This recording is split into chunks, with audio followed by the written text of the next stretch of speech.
And I'm not going to get this put up. This is the third one. I bet you my space is going to be gone. And remember that Larry Flint was shot in Lawrenceville, Georgia, near me in Gwinnett County. So anyway, I'm just going to make this short. I can't go back over all this. This Carr, who confessed to JonBenét's murder, and he didn't, he had ties to Alabama, Hamilton, and et cetera, et cetera. He taught there some in West Alabama. Now then, he really was born in Atlanta, Georgia. And remember, Atlanta is where I lived. Marietta is just a suburb, if you want to call it a suburb. And by the way, I want to get back to this, and I'm going to leave it to you all if this is ever told, and God help, I hope it is. I hope I'm alive and my children are well. Mr. Carr's former wife, Laura Carr, referenced Polly Klaas, Class, abducted. Something, and where did that happen? I remember this one. In fact, Polly Klaas is the one that somebody's always talking about because her father became an advocate in all these child killings and abductions and things. I believe I'm right. It's been a long time ago. I think it's Nancy Grace. They mentioned him all the time.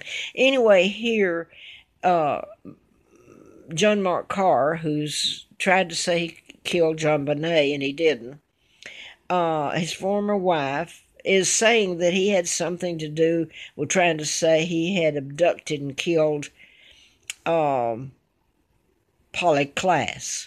Okay. Now, let me back up here. JonBenét. Oh, JonBenét was buried in Marietta at the Episcopal Cemetery there. And her sister Elizabeth, she was buried beside her sister Elizabeth Ramsey, who died in a car crash 4 years earlier at age 22.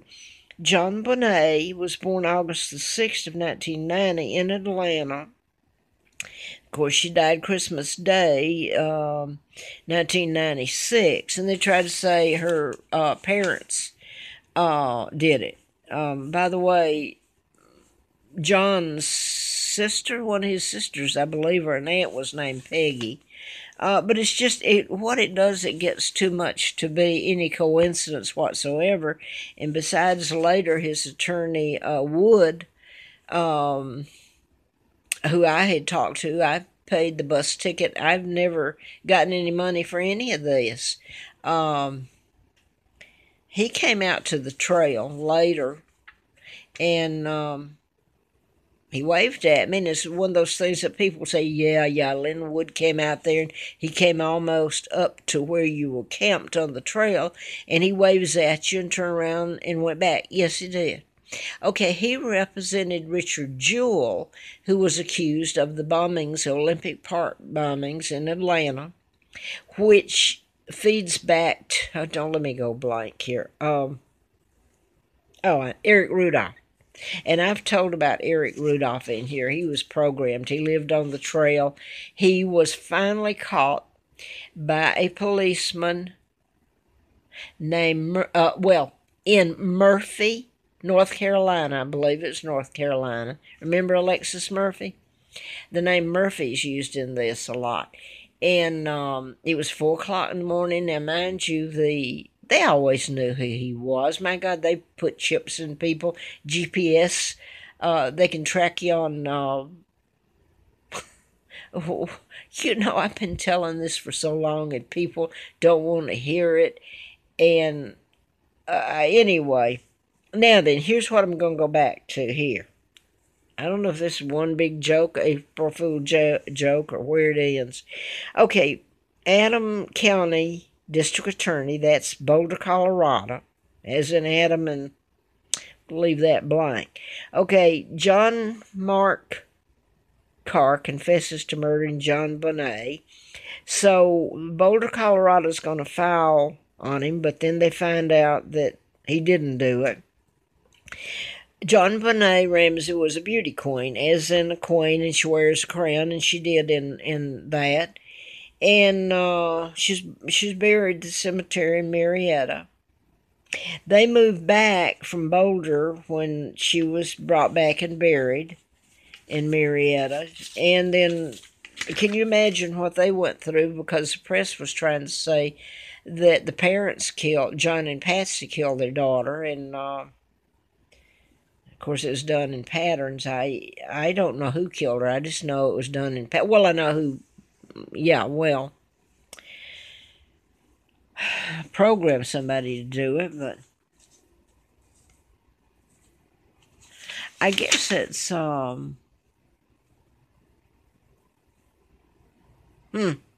there was more, but I am so tired right now, and I'm almost afraid to keep on this Christmas. Somebody will say, "Well, you're staying in your room too much," or something. So anyway, there was some other stuff because Gwinnett County comes into this too with this John Mark Carr that tried to say he killed JonBenet. And then you get the Samantha, name Samantha in there. And you have to go back to where Samantha originated, the name in these patterns. When I started the book, I was living in Treetop. That's where it began.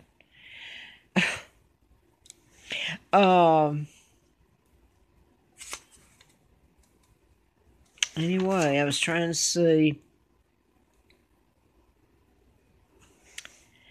I think that's all I can put up. I just kind of was going back and was thinking about it from up, seeing that a little bit. Anyway, he was connected to Alabama, born in Atlanta and Marietta and Gwinnett, and lived all around there in Atlanta suburbs.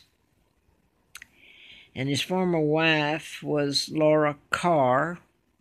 Polly Glass.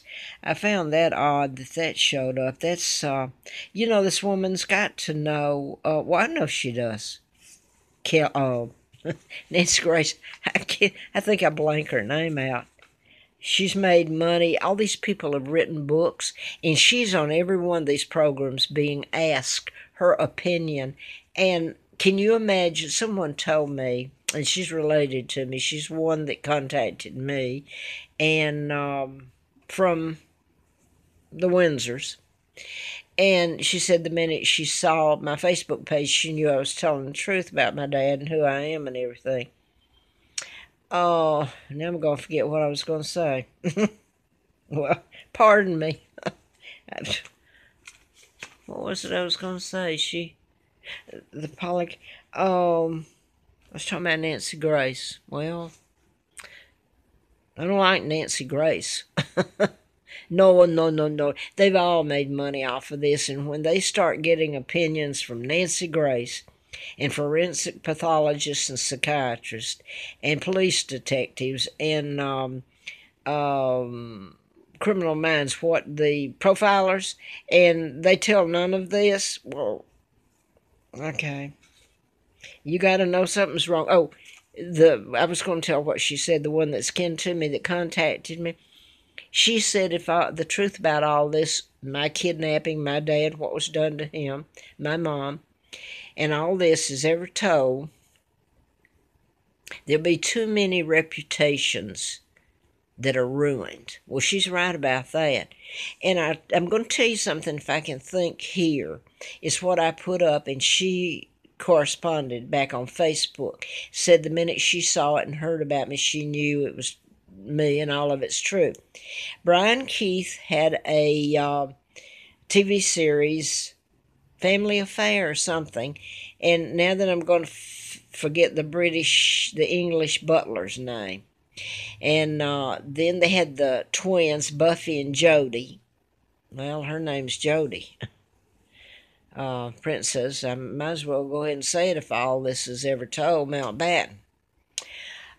Philip Mountbatten married Elizabeth, so, I mean, Jody's a cousin to me, too. At least she came out and said it. But anyway, they've done stuff like the TV. Okay, I forgot how Buffy died. One of them had, they were twins, remember, had cancer. It was an older sister, Kathy, or something. But Brian Keith died a little later of odd cancer or something. But I hate to even mention this, but oh God, what's his name? Was the butler,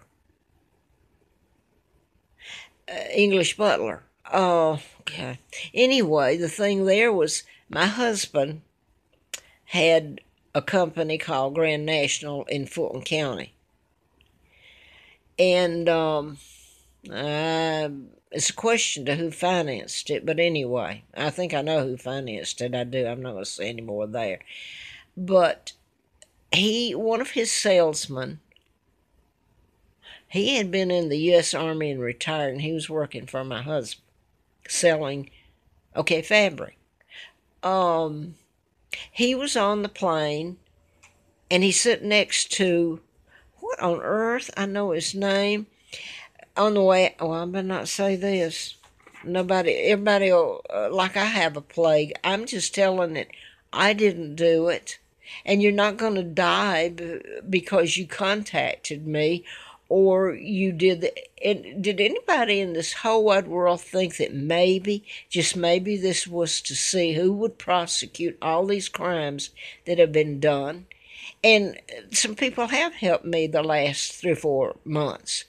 They've sent some food here, and they bought me a few items of clothing. And when I say few, I'm very appreciative of it. I had nothing for so far back, picking stuff out of. Anyway, you get the gist. Now then, where did I get on that? I think it's time to stop. I don't have somebody out here putting a camera up for me, or like somebody helped that Emily Craig, who I have proved everything not everything, she said's a lie. You know how it feels. Put yourself in my shoes. It kills me to see what they did to my father and what was done to him and still being done, in this sick woman get up and make this little speech and all her beautiful clothing and jewels she stole from me. Plain and simple. She could have told the truth about my dad, about me, about it all. And she's going to go and tell the world how we need to come together and have peace. And she is the Illuminati, a global government mentioned in the Bible. Excuse me, Elizabeth. There's something wrong with this whole thing. You either think God is a nutcase, and now then somebody will say, oh, God will get you for that. What, for telling the truth? Well, she think he is. Anybody that would commit all these crimes and know better and go flouncing right through here when the Virginia Tech murders had happened, can you believe one of me telling all this up on the mountain, going to the press, everything, nobody will touch it, Illuminati controls it. And she went up and hugged, or tried to anyway, Elizabeth, and said, please help us with the Virginia Tech, what happened there. I thought, you just asked the wrong woman. But she's the one that's lived the good life, and everybody not everybody doesn't love her. They bow down to this woman.